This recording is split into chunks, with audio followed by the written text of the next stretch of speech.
Hello बच्चों, आपका स्वागत है मेरे चैनल के मास्टर में। मैं Surendra Kumar, assistant professor DAV college Kanpur. बेटा हम लोग इसमें डिस्कस कर रहे हैं आइसोमेरिज्म। इसमें हमने जो है कॉन्स्टिट्यूशनल आइसोमेरिज्म और स्टीरियो आइसोमेरिज्म में ज्योमेट्रिकल डिस्कस कर लिया। आज हम डिस्कस करेंगे ऑप्टिकल आइसोमेरिज्म। 2 लेक्चर में ये ऑप्टिकल आइसोमेरिज्म डिस्कस करेंगे। आज उसका पहला लेक्चर है। इसमें हम लोग डिस्कस करेंगे कि ऑप्टिकल आइसोमर्स क्या होते हैं, एनेंशियोमर्स क्या होते हैं, या आपको नंबर ऑफ कायल कार्बन पता है तो कितने आइसोमर्स हो सकते हैं, कितने मीजोमर्स हो सकते हैं, या कितने स्टीरियोमर्स होते हैं, ये सब कैसे बताएंगे, ये बातें हम आज डिस्कस करेंगे। और दूसरे लेक्चर में हम लोग आर्ट्स नॉमेनक्लेचर और बाकी चीजें डिस्कस करेंगे। चलिए बेटा स्टार्ट करते हैं। ऑप्टिकल आइसोमरिज्म क्या होता है बेटा? Optical isomerism, optical isomers, stereo isomers,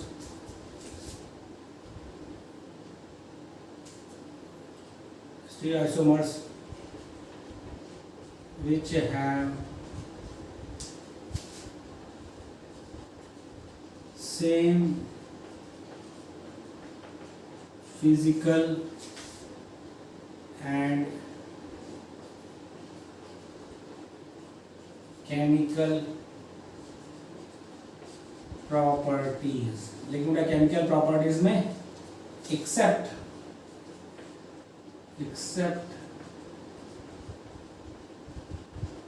reaction with chiral reagent।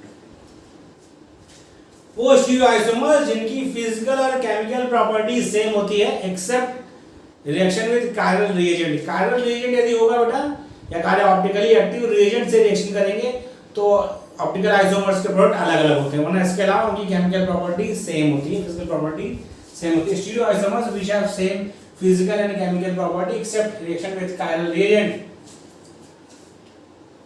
But rotate plane polarised light in equal but opposite direction।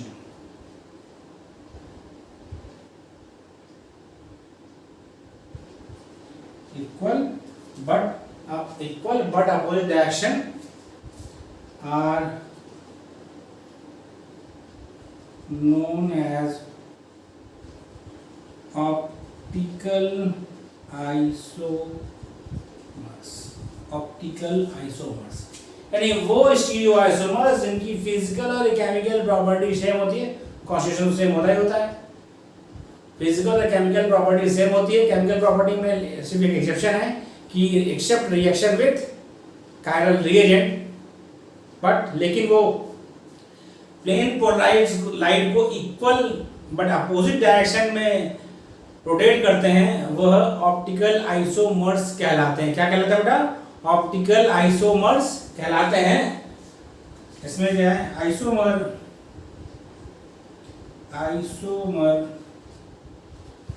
which rotate plane polarized light in clockwise direction is known as dextrometry, while which rotate in anti-clockwise direction is known as लेवोमेट्री।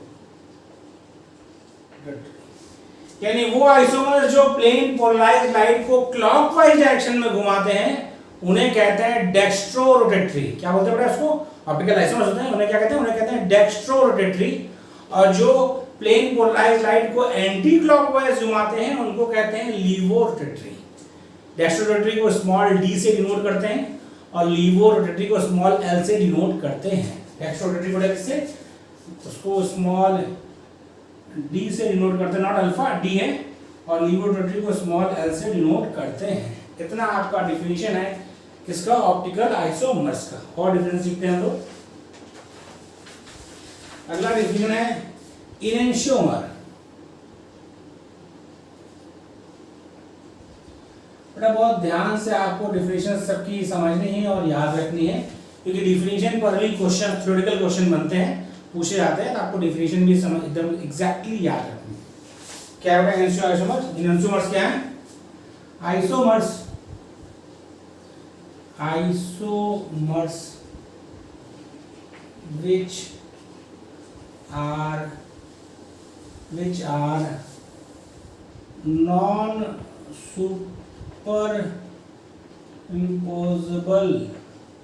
which are non-superimposable mirror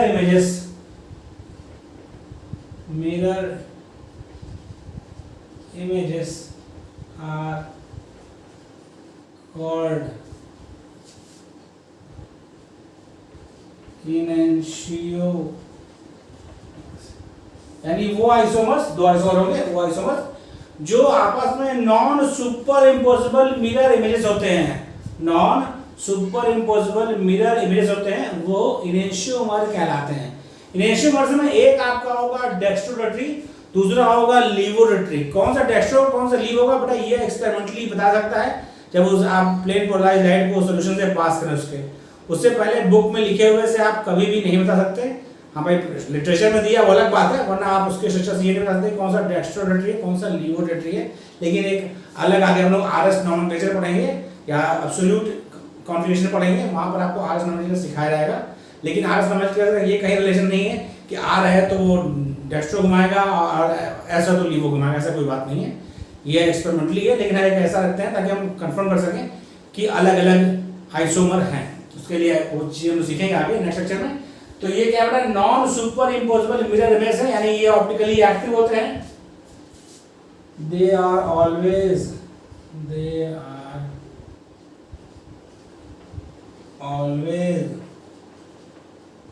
optically active. बहुत ध्यान समझिएगा, they are always optically active. Enantiomer हमेशा optically active होते हैं। Okay,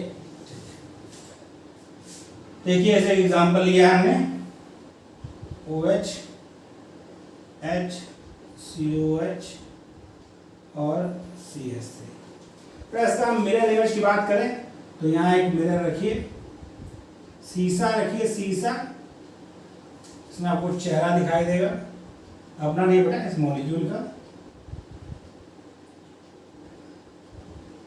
COH और super imposable का मतलब बेटा इसको उठाकर आप इसके ऊपर रख दें और टोटली पूरा का पूरा इम्पोज हो जाए, फिट हो जाए, तो कहलाएगा सुपर इम्पोजेबल। यदि फिट नहीं होता है तो नॉन सुपर इम्पोजेबल। इसको उठाइए और इस पर रखेंगे तो देखिए COH हो जाएगा, CH3 हो जाएगा। लेकिन जब रखेंगे बेटा तो इसको उठाकर रखेंगे तो जहां पर OH है वहां पर H आएगा और ये वाला OH किस पर है, इस वाले H पर आएगा। तो सुपर इम्पोज नहीं हो रहा है। मिरर इमेज तो है आपस में, लेकिन सुपर इम्पोजेबल नहीं है, इसीलिए दोनों क्या है बेटा, इनेंशियोमर है। ये भी इनेंशियोमर है, ये भी इनेंशियोमर है। ओके, कोई दिक्कत नहीं। Enantiomers have same physical and chemical property except reaction with chiral reagent, but rotate plane polarized light in equal but opposite direction। Copy कर लीजिए, फिर हम आपको दूसरा बताते हैं। दूसरा बेटा टर्म है डाया स्टीरियो। डायास्टीरियोमर्स, ये क्या है, stereo isomers which are non mirror images। वो स्टीरियो आइसोमर्स जो आपस में मिरर इमेज नहीं है, वो स्टीरियो आइसोमर जो आपस में मिरर इमेजेस नहीं है वो कहलाते हैं डायस्टीरियोमर्स। क्या कहलाते हैं बेटा? डायस्टीरियोमर्स। बहुत ध्यान समझिएगा, ये रेशियो और non super impossible mirror image है। मिरर इमेज तो है लेकिन इम्पोज नहीं होते एक दूसरे पर। ये क्या है? ये मिरर इमेज ही नहीं है। स्टीरियोमर्स तो है लेकिन मिरर इमेज नहीं है। Stereo isomers which are non mirror images of each other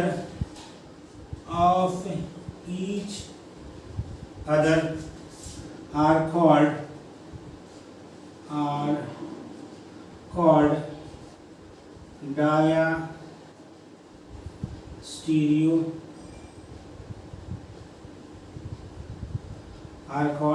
diastereomers. और बहुत इंपॉर्टेंट लाइन है बेटा, वो ये है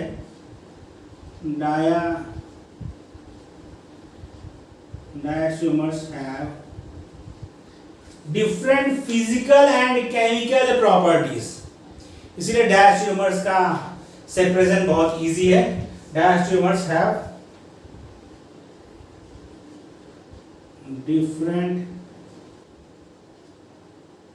physical and chemical properties। Copy कर लिए बेटा, इधर ये कॉपी कर लिए बेटा। बहुत इंपॉर्टेंट डिफिनेशन है, डिफिनेशन आपको याद रखनी है। दैट डिफिनेशन बड़ा होता है बेटा, फॉलोइंग इज करेक्ट। इस तरह क्वेश्चंस में आते हैं तो आपको हर चीज की प्रॉपर डिफिनेशन पता होनी चाहिए।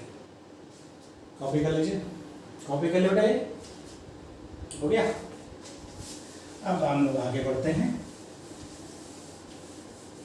डायस्टीरियोमर्स के एग्जांपल की बात की जाए, पहले वो समझिए फिर आगे बढ़ते हैं।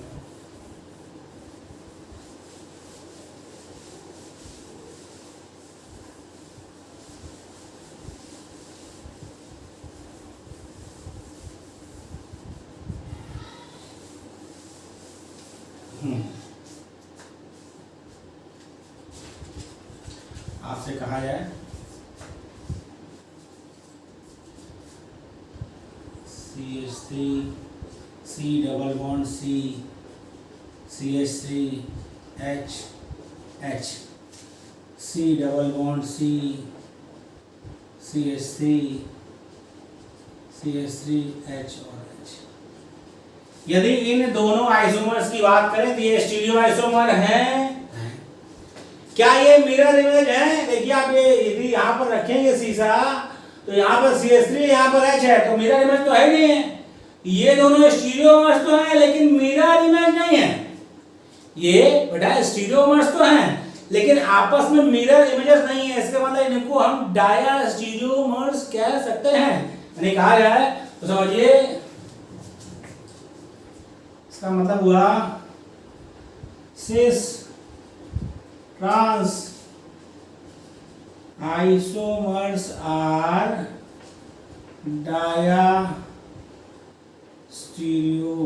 बहुत इंपॉर्टेंट लाइन है, ध्यान रखिए। कविता पूछता है फॉलोइंग इज करेक्ट में, तो कहीं कोई कंफ्यूजन नहीं, क्योंकि आपको उसकी डिफिनेशन याद रखनी है।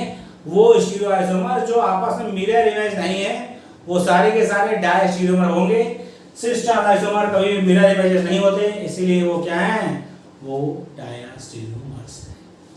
और दिक्कत नहीं, पेयर की बात होती है, दो आइसोमर की बात होगी। वैसा नियोशोमर में भी दो पेयर होगा, मतलब दो पेयर मतलब एक पेयर होगा, दो आइसोमर होंगे।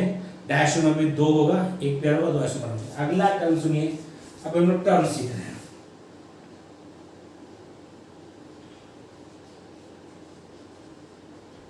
रैसिमिक मिक्सचर। रैसिमिक मिक्सचर क्या होता है भाई? ये होता है, बहुत ध्यान समझिए, इक्विमोलर। इक्वी मतलब सेम, मोमेंटम निकलेगा। Equimolar mixture of D and L form। equimolar mixture of D and L form is known as racemic mixture, इसको DL से रिप्रेजेंट करते हैं, D और L से, प्लस माइनस लिखा होता है DL से, and it is optically inactive. It is optically inactive due to external compensation. बहुत इंपॉर्टेंट लाइन है, क्या है बेटा समझिए। रेसमिक मिक्सचर क्या होता है, इक्विमोलर, मतलब दोनों के मोल सेम होंगे, दोनों के नंबर ऑफ मोल सेम होंगे, इसके बाद नंबर ऑफ मॉलिक्यूल्स सेम होंगे, यानी जितने मॉलिक्यूल्स डेक्स्ट्रो के होंगे उतने ही लीवो के होंगे। डेक्स्ट्रो रोटेट करेगा क्लॉकवाइज जितना एंगल, भाई इक्वल एंगल रोटेट करते हैं, क्लॉकवाइज जितना एंगल रोटेट करेगा, लीवो उतना एंटी क्लॉक रोटेट करेगा, तो टोटल रोटेशन क्या हो गया, 0। क्योंकि इक्विमोलर है तो दोनों की संख्या सेम है, डेक्स्ट्रो के मॉलिक्यूल्स की संख्या और लीवो के मॉलिक्यूल की संख्या सेम है, तो भाई डेक्स्ट्रो राइट घुमा क्लॉकवाइज घुमाया और लीवो एंटी क्लॉक घुमाया, तो ओवरऑल रिजल्टेंट मूवमेंट क्या हो गया, 0 हो गया। भाई देखिए जैसे एक ने क्लॉकवाइज घुमाया, ये है इसका, एक ने क्लॉकवाइज घुमाया, दूसरे ने एंटी क्लॉक घुमाया, बराबर घुमाया, तो ये वही आ गया ना जहां पर था प्लेन पोलराइज्ड लाइट, यानी प्लेन पोलराइज्ड लाइट में कोई डेविएशन नहीं हुआ। तो ये ऑप्टिकली इनएक्टिव है। क्यों इनएक्टिव है, क्योंकि इसने रिजल्टेंट इसका ये है कि इसने कोई भी प्लेन पोलराइज्ड लाइट को रिजल्टेंट ये सॉरी प्लेन पोलराइज्ड लाइट को नहीं घुमाया, वैसे घुमाया तो, लेकिन जितना क्लॉकवाइज घुमाया जितने मॉलिक्यूल ने उतने मॉलिक्यूल ने उतना ही एंगल एंटी क्लॉक घुमा दिया, तो ये हो गया ऑप्टिकली इनएक्टिव। क्यों हो गया, ड्यू टू एक्सटर्नल कंपल्सेशन। क्यों बेटा, क्योंकि आपके मिक्सचर में ही ऐसे मॉलिक्यूल हैं, मतलब उस 2 तरह के मॉलिक्यूल हैं जो क्लॉकवाइज भी घुमाते हैं और एंटी क्लॉकवाइज भी घुमाते हैं, और दोनों की संख्या समान है, दोनों की संख्या क्या है, समान है, जिससे रिजल्टेंट जो मोमेंटम होता है, मतलब जो रिजल्टेंट मूवमेंट होता है प्लेन पोलराइज्ड लाइट का, वह 0 होता है। इसीलिए इसको बोलते हैं racemic mixtures are optically inactive due to external compensation. जबकि मीजो आप हम लोग आगे पढ़ेंगे, मीजो भी ऑप्टिकली इनएक्टिव होता है, लेकिन वहां पर यूज करेंगे ड्यू टू इंटरनल कंपल्सेशन, क्योंकि मॉलिक्यूल में ही ऐसा होगा कि आधा मॉलिक्यूल डेक्स्ट्रो घुमाएगा, आधा लीवो घुमाएगा। जब आधा डेक्स्ट्रो घुमाएगा आधा लीवो घुमाएगा तो होता क्या है कि बेटा, तो आपका ओवरऑल मॉलिक्यूल आता है ऑप्टिकली इनएक्टिव। तो वहां पर रिजल्ट होता है ड्यू टू इंटरनल कंपल्सेशन, क्योंकि मॉलिक्यूल में ही ऐसी मतलब कंडीशन है कि वो क्लॉकवाइज एंटी क्लॉकवाइज दोनों घुमा रहा है, इक्वल एंड अपोजिट, तो रिजल्टेंट 0 होता है। तो बीजो में जो ऑप्टिकल इनएक्टिविटी है उसका रीजन होता है ड्यू टू इंटरनल कंपल्सेशन, और रेसमिक मिक्सचर में जो ऑप्टिकल इनएक्टिविटी होती है उसका रीजन होता है ड्यू टू एक्सटर्नल कंपल्सेशन। ये लाइन आपको ध्यान रखनी है, कंफ्यूजन मत रखिएगा। ओके बेटा, कॉपी कर लीजिए। फिर हम लोग आते हैं एक बहुत ज्वलंत डिफिनेशन जिस पर सबसे ज्यादा कंट्रोवर्सी रहती है। यदि आपको समझ में आ गई तो बहुत आसान है, नहीं समझ में आई तो कंफ्यूजन क्रिएट रहता है। हमारा प्रयास रहेगा कि आपको ये चीज समझ में आ जाए, हमारी कोशिश है। हम अपनी कोशिश में कितना कामयाब होते हैं, जब आप ये वीडियो देखिएगा तो कमेंट्स में आपको मैसेज करके बताइएगा कि हाँ सर हमको समझ में आ गया, तो हमें अच्छा लगेगा। ओके बेटा, इसे कॉपी कर लीजिए। हमारी पूरी कोशिश है कि ये जो एक कंफ्यूजिंग सा मुद्दा है उस पर हम थोड़ा चर्चा करें। डिफिनेशन है, आपने खूब सुन रखी है जब से आपने एमएससी की, इवन बीएससी थर्ड से सिलेबस में बहुत जगह पर है, ऑप्टिकल एक्टिविटी के बारे में बात होने लगती है, तो हम लोग उसी की बात करते हैं। एक टर्म है, कुछ टर्म हम यहाँ सीखेंगे, हम लोग टर्म नहीं सीख रहे हैं। Chirality,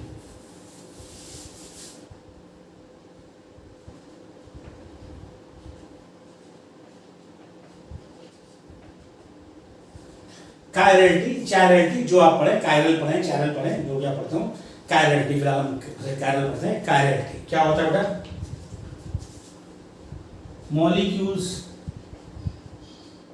molecules which are non-superimposable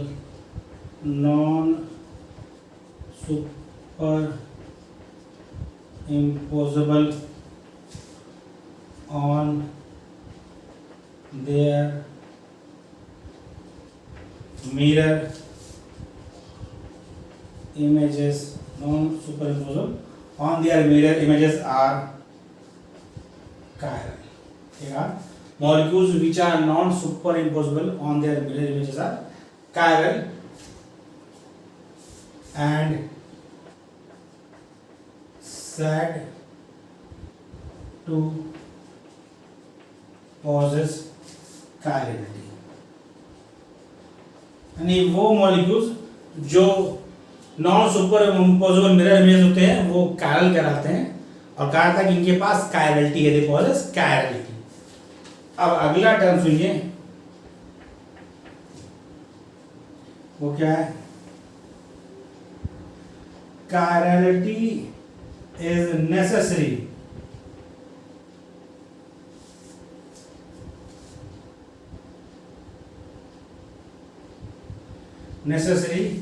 and sufficient. Chirality is necessary and sufficient condition for the existence of optical activity या इनेशियोमर्स। यानी जो कायरलिटी है वह नेसेसरी कंडीशन है और सफिशिएंट कंडीशन, नेसेसरी और sufficient condition for a molecule to become optically active या for molecule to behave as enantiomer. क्योंकि कायरलिटी होगी मॉलिक्यूल में तो ऑप्टिकली एक्टिव होगा ही होगा, तो उसका मिरर इमेज होगी, नॉन सुपर इम्पोजेबल होगी, वो दोनों आपस में इनेशियोमर होंगे, एक डेक्स्ट्रो रोटेट कराएगा और एक लीवो रोटेट कराएगा। ओके, यहाँ तक मुद्दा ठीक है। तो हम नोट पे कुछ आपको लिखवा रहे हैं, इधर का हो गया सही। जो आपको ध्यान रखना है, ये चीज तो आपको पता है, आपको जो लिखवा रहे हैं वो बहुत ही जरूरी है, इसे आपको ध्यान रखना है।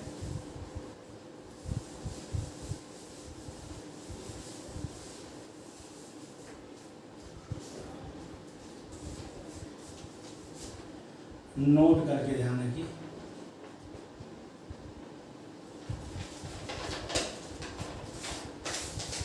पहला नोट, प्रेजेंस ऑफ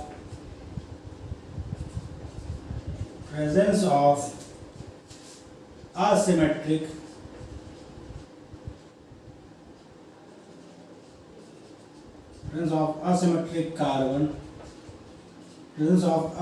कार्बन मतलब कौन सा carbon? Carbon atom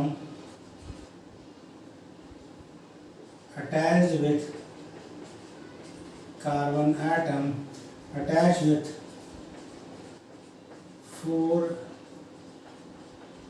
different carbon atom attached with four different atom or carbon atom attached with four different atom और ग्रुप, उसे क्या बोलते हैं? उसे बोलते हैं एसिमेट्रिक कार्बन। यानी वो कार्बन जो चार अलग एटम या ग्रुप से अटैच होता है, जुड़ा होता है, उसे एसिमेट्रिक कार्बन या कायरल कार्बन कहते हैं।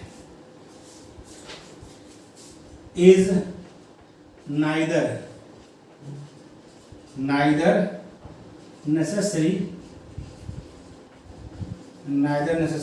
नॉर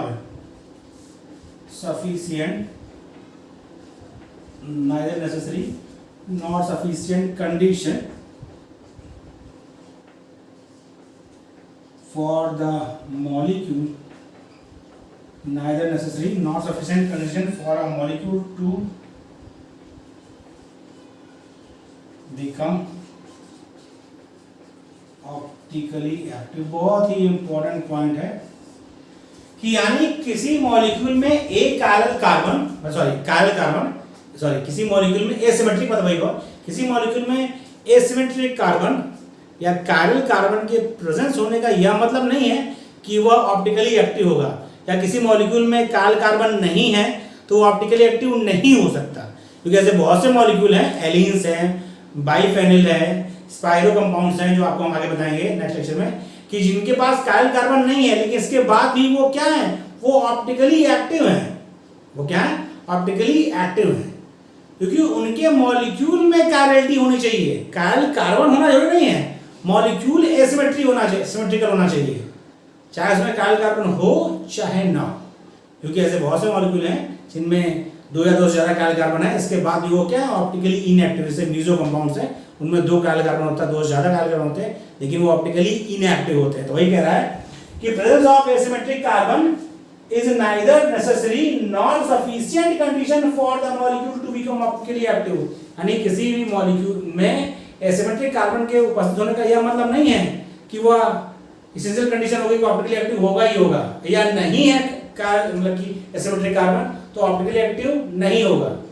ऑप्टिकली एक्टिव ऐसे बहुत से कंपाउंड हैं जिनमें एसिमेट्रिक कार्बन नहीं है फिर भी वो ऑप्टिकली एक्टिव है, वो हम आगे पढ़ेंगे नेक्स्ट लेक्चर में।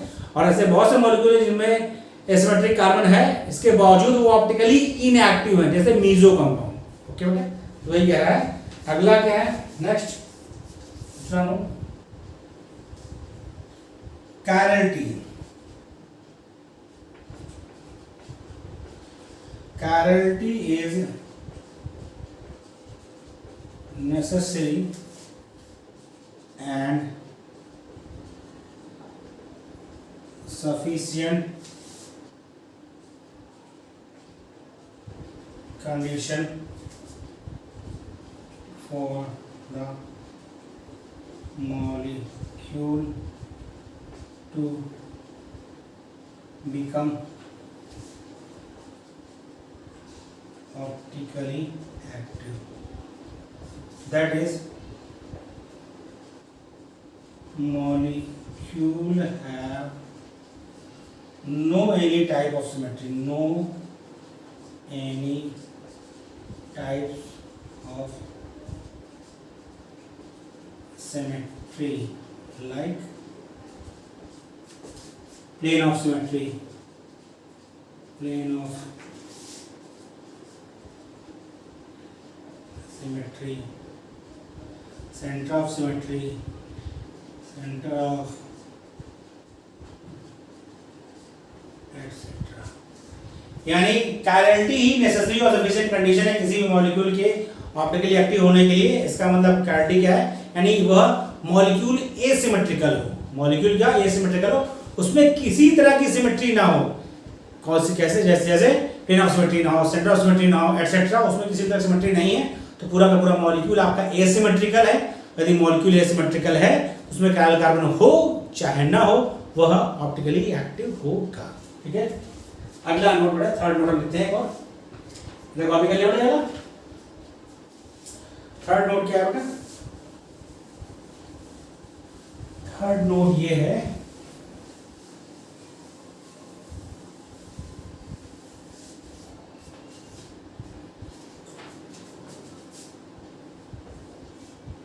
molecule which have only one chiral carbon, यानी वो मॉलिक्यूल्स जिनके पास सिर्फ और सिर्फ एक कायल कार्बन है, molecules which have only one chiral carbon is always optically active, is always optically active, वो हमेशा ऑप्टिकली एक्टिव होगा। यानी वो मॉलिक्यूल जिनमें सिर्फ और सिर्फ एक कायल कार्बन है वो हमेशा ऑप्टिकली एक्टिव होंगे, but which have more than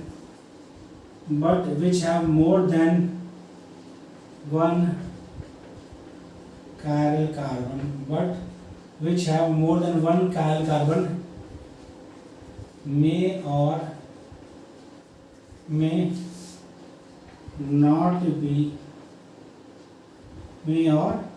not be optically, यानी जिनके पास एक से ज्यादा कायल कार्बन होगा वो ऑप्टिकली एक्टिव हो भी सकते हैं और नहीं हो सकते हैं। यानी समझिए, यानी वो मॉलिक्यूल जिनके पास सिर्फ और सिर्फ एक कायल कार्बन होगा वो हमेशा ऑप्टिकली एक्टिव होंगे, लेकिन जिनके पास एक से ज्यादा कायल कार्बन होगा वो ऑप्टिकली एक्टिव हो भी सकते हैं और नहीं भी हो सकते। भाई सीधी बात है, एक से ज्यादा कार्बन है, यदि मॉलिक्यूल एसिमेट्रिकल होगा, मॉलिक्यूल एसिमेट्रिकल होगा तो ऑप्टिकली एक्टिव होगा, यदि उसमें किसी तरह सिमेट्री होगी तो ऑप्टिकली इनएक्टिव हो जाएगा। ओके, चलिए हम कुछ आपको सिमेट्री भी बनाते हैं। तो हम बात करते हैं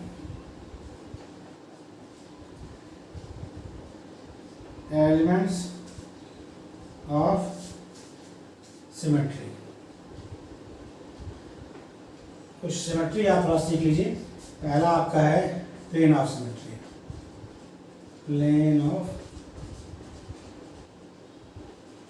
सिमेट्री, प्लेन ऑफ सिमेट्री ऐसा एक मॉलिक्यूल देखिए, यानी मॉलिक्यूल को दो बराबर भागों में किसी प्लेन से डिवाइड करें तो दो बराबर भागों में बढ़ सकता है, वो मॉलिक्यूल कहलाता है, मॉलिक्यूल है प्लेन ऑफ सिमेट्री। देखिए यहाँ पर यदि आप मिरर रखें तो मॉलिक्यूल एग्जैक्टली दो बराबर भाग में टूट जाएगा। यहाँ देखिए OH OH H H COH COH, तो क्या है बेटा, ये this molecule possess, this molecule have plane of symmetry, this molecule have plane of symmetry. तो ये क्या है बेटा, ये है आपका प्लेन ऑफ सिमेट्री। क्या है, प्लेन ऑफ सिमेट्री। ये लिख देता हूं, molecules have plane of symmetry is optically inactive, optically inactive। ठीक है, वो मॉलिक्यूल जिसके पास प्लेन ऑफ सिमेट्री होगी वह ऑप्टिकली इनएक्टिव होगा। क्या होगा, ऑप्टिकली इनएक्टिव होगा। इनको मीजो कहते हैं। क्या कहते हैं, मीजो। इनका फॉर्म क्या बोलते हैं, मीजोफॉर्म। क्या बोलते हैं बेटा, इनको बोलते हैं मीजोफॉर्म, मीजोफॉर्म। ये ऑप्टिकली एक्टिव क्यों, इनएक्टिव होता है क्योंकि इसमें आधा पोर्शन यदि डेक्स्ट्रो होगा तो आधा पोर्शन लीवो होगा। ऊपर वाला पार्ट यदि डेक्स्ट्रो तो नीचे वाला पार्ट लीवो होगा, या ऊपर वाला लीवो होगा नीचे वाला पार्ट डेक्स्ट्रो होगा। इक्वल रोटेशन होगा लेकिन अपोजिट डायरेक्शन में, इक्वल रोटेशन होगा लेकिन अपोजिट डायरेक्शन में, तो ये ऑप्टिकली इनएक्टिव होता है due to internal compensation. Copy कर लिया बेटा, फिर आगे बढ़ते हैं हम।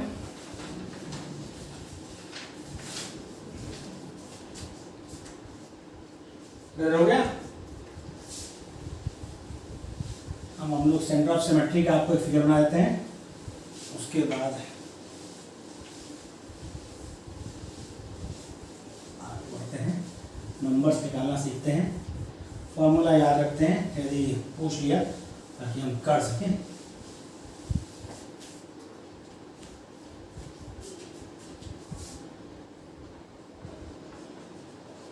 Centre of symmetry, centre of symmetry carbon CO NH C NH CO H CH3 CH3।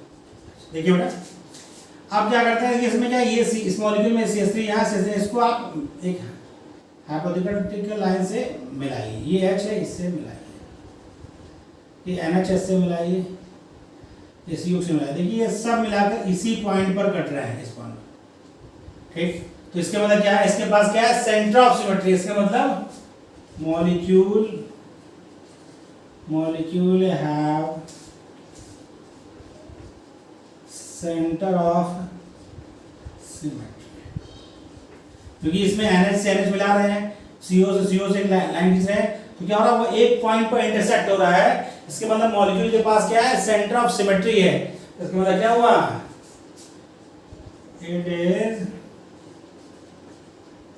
Optically inactive. ये होगा बेटा ऑप्टिकली इनएक्टिव, क्योंकि इसके पास सिमेट्री है, सेंटर ऑफ सिमेट्री है, चाहे कोई भी symmetry, centre of symmetry, plane of symmetry, तो क्या होगा, ऑप्टिकली इनएक्टिव हो। क्या होगा, ऑप्टिकली इनएक्टिव। अब हम लोग डिस्कस करेंगे कि आपके पास कार्बन दिया हो या मॉलिक्यूल दिया हो तो कैसे उसमें हम number of stereoisomers, number of mesoform, number of enantiomers कैसे निकालेंगे, इसकी बात करते हैं।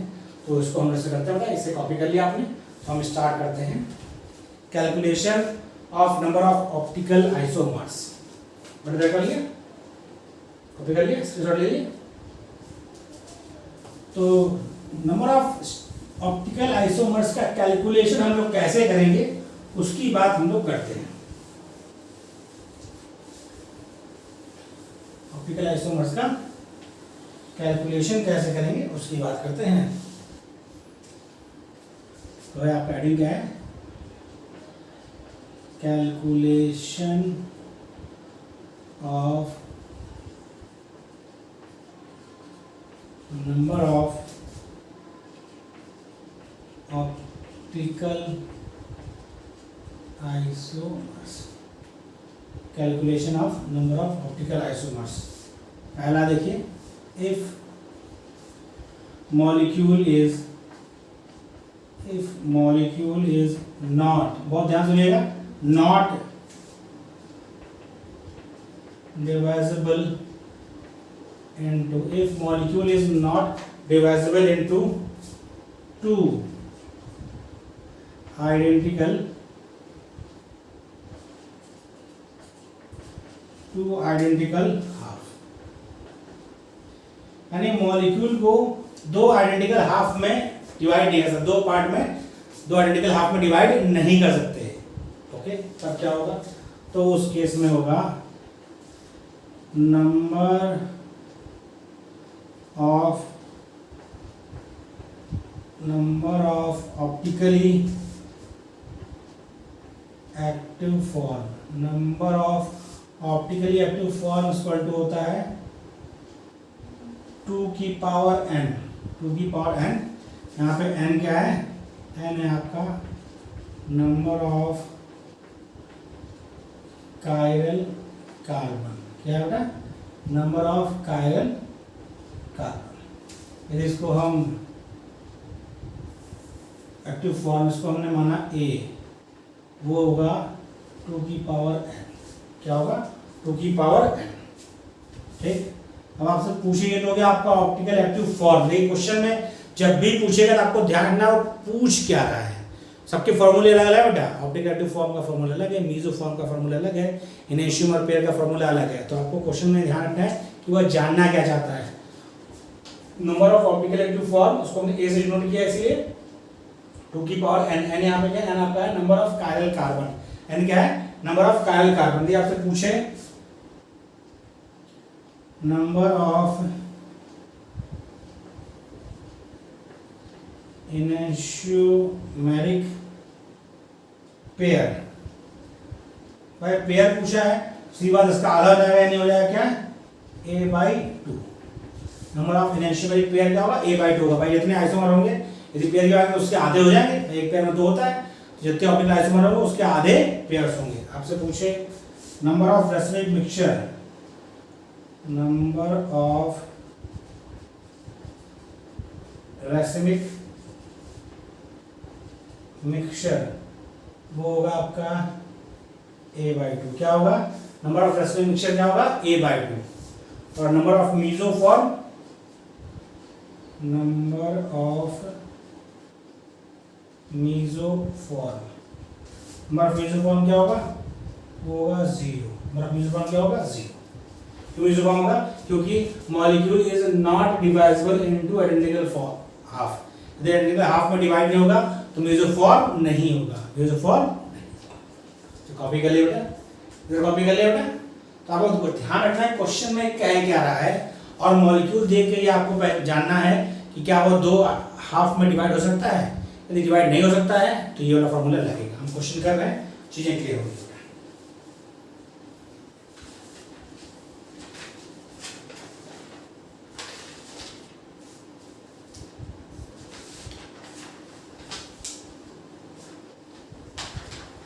ठीक, हो गया।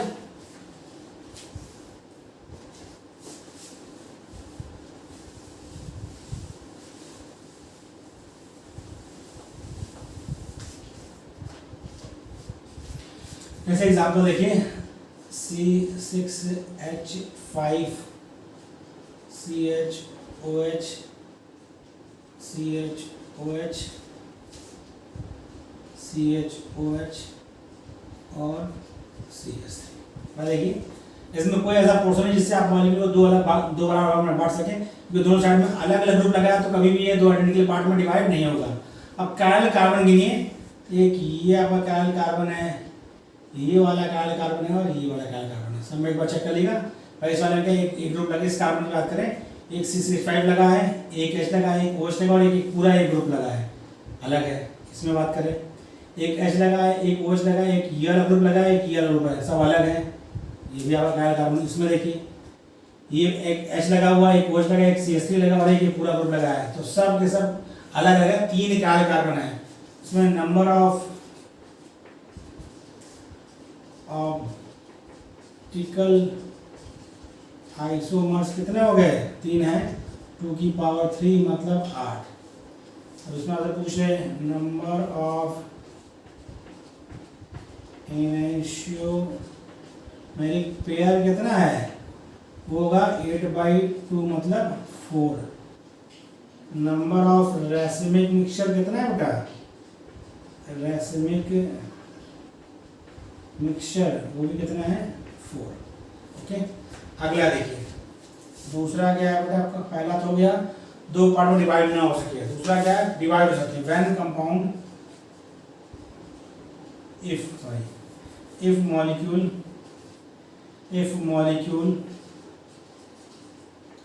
is divisible into two identical half,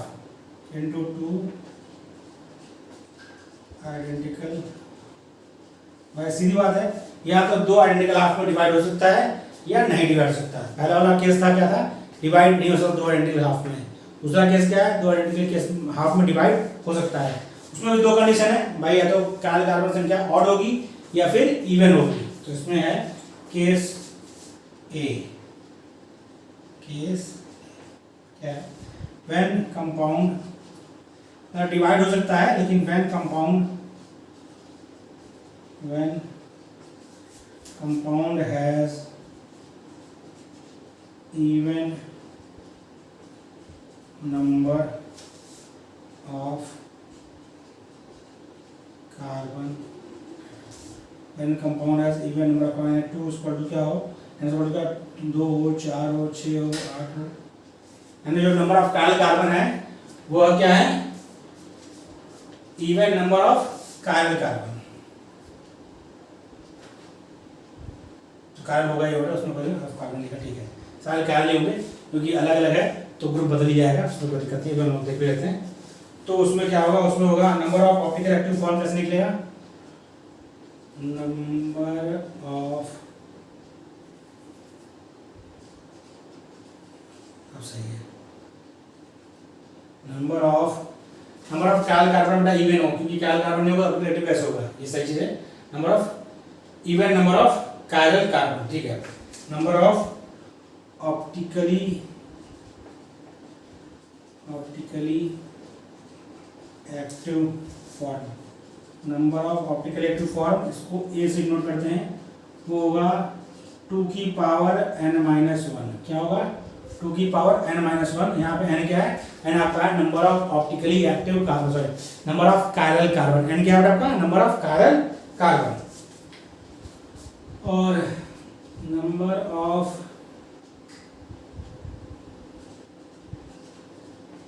एनेंशियोमेरिक pair कितना होगा? वो होगा A/2। Number of racemic mixture कितना होगा? वो होगा A/2। बेटा इधर कॉपी कर लिया? कॉपी हो गया? तो मीजो फॉर्म कितना होगा बेटा? उसकी बात करते हैं हम। फिर एक एग्जांपल लेंगे, चीजें क्लियर हो जाएंगी।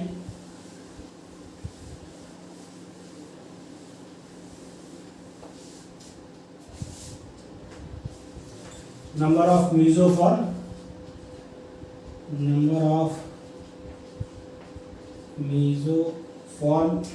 इसको स्मॉल एम से नोट करते हैं, वो होगा 2 की पावर बहुत ध्यान में n/2 - 1, 2 की पावर n/2 - 1।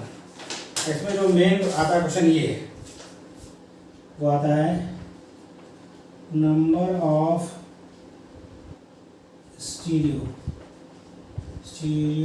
आइसोमर्स, वो क्या होगा, वो होगा A+M।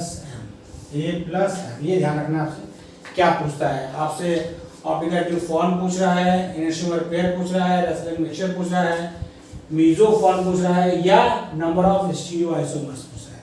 क्वेश्चन जो पूछेगा उसी फॉर्मूले के हिसाब से आप आंसर देंगे। हम एक मॉलिक्यूल लेते हैं COH CHOH CHOH COH, देखिए ये मॉलिक्यूल यहाँ से इक्वल पार्ट में बैठ जाएगा।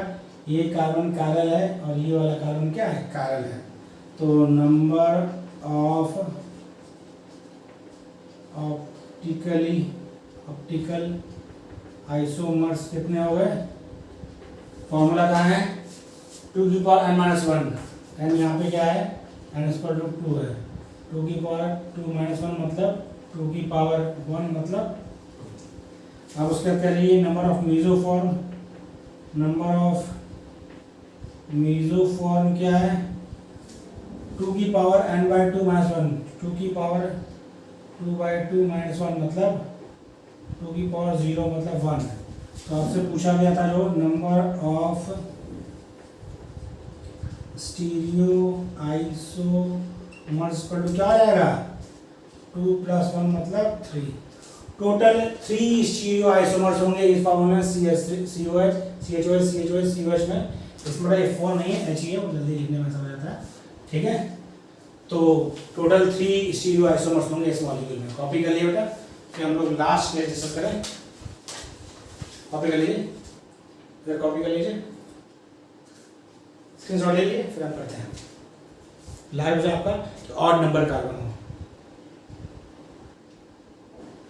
मतलब मॉलिक्यूल को 2 इक्वल पार्ट में डिवाइड कर सकते हैं, लेकिन उसमें नंबर ऑफ कायल कार्बन की संख्या क्या है, ऑड है।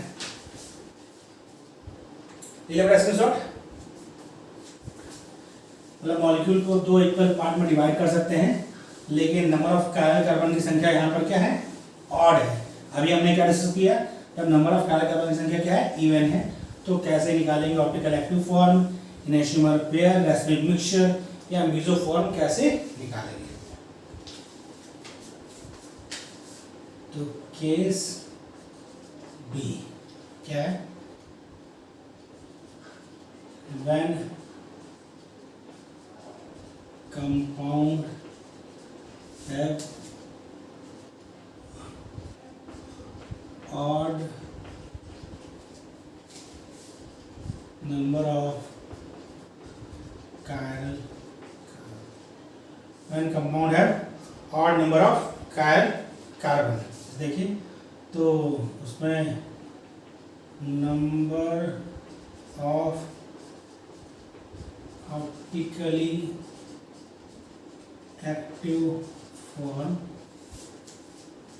A क्या होगा, फॉर्मूला होगा बेटा आपका 2n-1 माइनस 2n-1/2।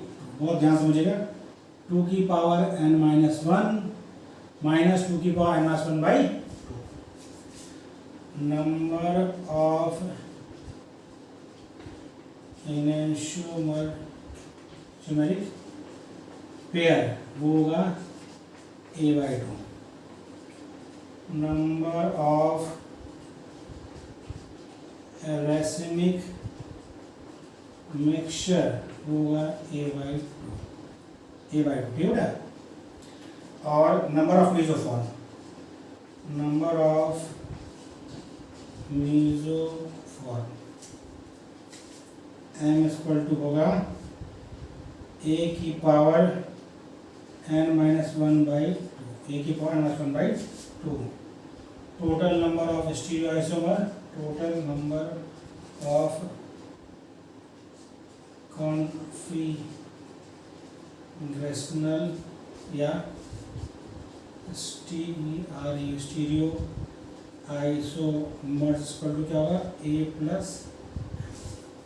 ओके, आपको एक मॉलिक्यूल दे रहे हैं, इसका आपको करना है। मॉलिक्यूल क्या है, CH2OH CHOH CHOH CHOH और CH2OH। कार्बन कार्बन कितना बेटा? एक कार्बन ये, दूसरा कार्बन ये, तीसरा कार्बन ये। देखिए इसमें n इक्वल टू क्या है? 3। n क्या है? 3 है। Number of optical isomer A equal to क्या होगा? 2 की पावर n माइनस 1। क्या था फॉर्मूला? 2 की पावर n माइनस 1। तो n कितना? 3 है। 2 की पावर 3 माइनस 1 माइनस 2 की पावर n माइनस 1 बाई 2। 2 की पावर 3 माइनस 1 बाई 2। ये था ना? ये दिया बेटा ना? ठीक। तो शो करेंगे कितना आएगा? ये आएगा आपका 2 की पावर 2 और प्लस माइनस 2 की पावर 1 मतलब 2 दूनी 4 माइनस 2। 4 माइनस 2 मतलब 2। कितना है हमारा? 2। और इधर आपका ये हो गया बेटा। नंबर ऑफ मीसोफॉर्म कैसे निकालेंगे? उसका दे रखा है। नंबर ऑफ मीसोफॉर्म का फॉर्मूला दे रखा है बेटा।